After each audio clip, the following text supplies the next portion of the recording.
یہ پاکستان کا وہ لمحہ ہے جہاں فیصلے تاریخ لکھیں گے۔ کہیں بے یقینی کی دھند چھائی ہوئی ہے، کہیں امید کی کرن جھلک رہی ہے۔ عوام سوال پوچھ رہی ہے، ایک سوال جو ہر گھر، ہر گلی، ہر بازار میں گونج رہا ہے۔ کیا ہم صرف بجٹ اور وعدوں تک محدود رہیں گے؟ کیا واقعی کوئی بدلاؤ آئے گا؟ کیا یہ ملک ہمیشہ مہنگائی، بدامنی اور کرپشن کے شکنجے میں جکڑا رہے گا؟ یا اب وقت ہے کہ ہم جاگیں اور وہ پاکستان بنائیں جس کا خواب قائد اعظم نے دیکھا تھا؟ ہم نے ہر الیکشن میں دعوے تو بہت سنے، نیا پاکستان، روٹی، کپڑا اور مکان، قرض نہیں لیں گے، دیں گے، دو نہیں ایک پاکستان، مگر ہر حکومت کے بعد عوام کے پاس رہ جاتے ہیں صرف بل، قرضے اور نا امیدی۔ دیوانوں میں بیٹھے لوگ عہد تو کرتے ہیں لیکن وعدوں پر عمل نہیں۔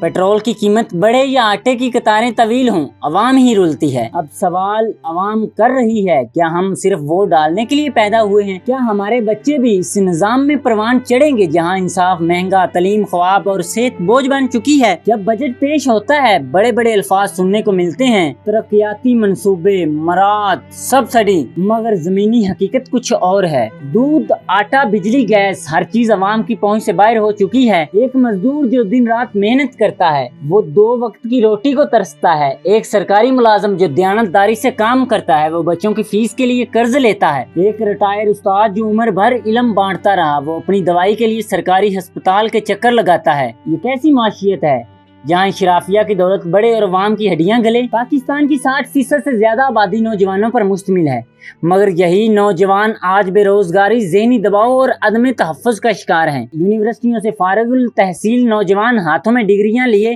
در بدر کی ٹھوکریں کھا رہے ہیں۔ ایسا کیوں ہے کہ قابلیت کے باوجود نوکری نہیں، محنت کے باوجود ترقی نہیں، خوابوں کے باوجود راستے نہیں؟ جب سسٹم میرٹ کی بجائے سفارش کو ترجیح دے تو پھر ناانصافی جنم لیتی ہے۔ یہ وقت صرف سیاست نہیں، یہ ہماری آنے والی نسلوں کا مستقبل ہے۔ یہ وقت ہے جب میڈیا کو اپنا کردار نبھانا ہوگا، صرف ریٹنگ کی دور سے نکل کر اصل مسائل پر آواز بلند کرنی ہوگی۔ یہ وقت ہے کہ اساتذہ، وکلاء، ڈاکٹرز، انجینئر، طالب علم، ہر شخص یہ سوچے گا کہ وہ اس ملک کو کیا دے رہا ہے۔ ہمیں صرف لیڈر نہیں، ایک سمت چاہیے، ایک ایسی سوچ چاہیے جو پاکستان کو ذاتی مفادات سے نکال کر اجتماعی فلاح کی طرف لے جائے۔ مگر مایوسی حل نہیں، کیونکہ پاکستان کی مٹی زرخیز ہے۔ یہاں سے ہر بار کوئی قائد اعظم، کوئی علامہ اقبال، کوئی فاطمہ جناح ضرور اٹھتا ہے۔ آج بھی گاؤں کے اسکولوں میں پڑھانے والی ایک استاد، شہر کے اسپتال میں کام کرنے والی ایک نرس اور ٹرک چلانے والا ایک ڈرائیور، سب اس ملک میں ریڑھ کی ہڈی کی مانند ہیں۔ ہمیں ان کو پہچاننا ہوگا، انہیں عزت دینی ہوگی۔ یہی لوگ پاکستان کو بحران سے نکال سکتے ہیں۔ ہمیں خود بدلنا ہوگا، جھوٹ کے خلاف سچ بولنا ہوگا، جب چپ رہنے کی بجائے سوال اٹھانا ہوگا۔ صرف ووٹ نہیں، ووٹ کا صحیح استعمال سیکھنا ہوگا۔ مدارس، اسکول، یونیورسٹیز